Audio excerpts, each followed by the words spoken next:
Hi everyone, today's video is a follow-up from my previous video where I mixed all of these green shades and now we're going to pour them onto a canvas for some fluid art. So let's get started with layering the cup.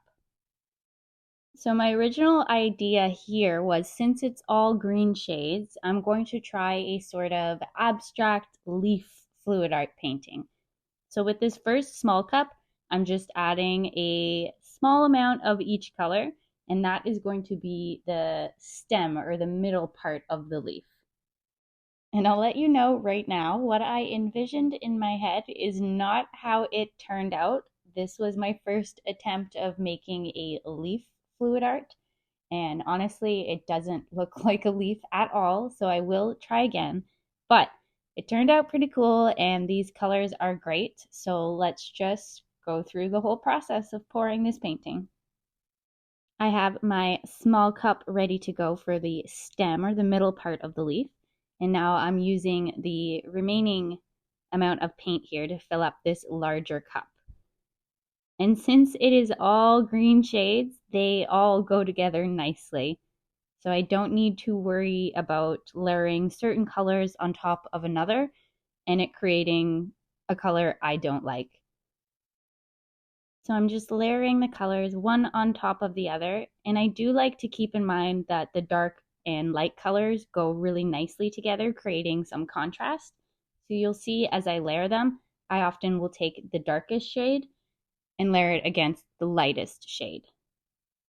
All of these paint mixtures are made using Floetrol, a stain conditioner, acrylic paint, and water. You can check out my last video if you want to see me mixing all of these shades. I'm going to continue to layer this cup till I've used all the colors. So for now, let's just jump right into the pour. I have my canvas ready to go. The base layer is already poured on. It is a 12 by 16 canvas. So to start, what I'm attempting here again was to make a sort of leaf pattern.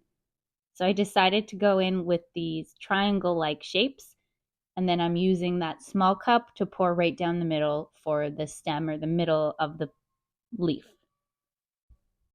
And again, it does not turn out looking like a leaf at all. So if you have any ideas for me for how I could pour it and it will come out looking more like a leaf, please let me know in the comments. I would love to try this again. All right, so we have our large cup all poured out. There's a tiny bit left, so I'm just going to add it to the top part here. And I can see the issue already.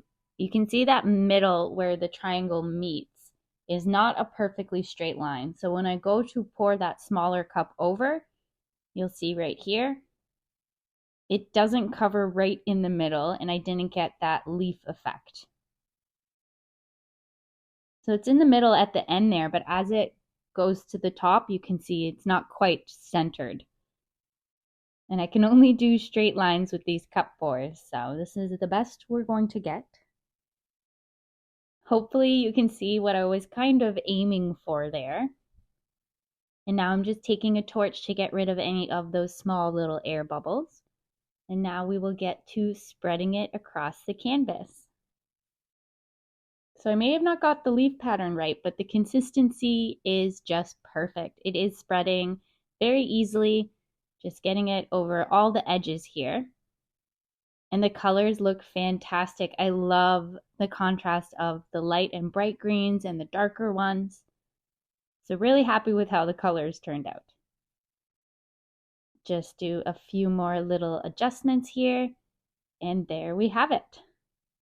It's not quite the leaf pattern, but I still think it looks pretty cool. Here is the freshly poured piece. Now let's take a look at how it dried. And here's the final result. The canvas is fully dry. The colors look fantastic. The lines are looking pretty good. If I do want it to be ultra glossy again, I might add a resin top coat. But honestly, I'm liking it as is. So there we are. Thank you guys so much for watching, and I will see you next time. Bye.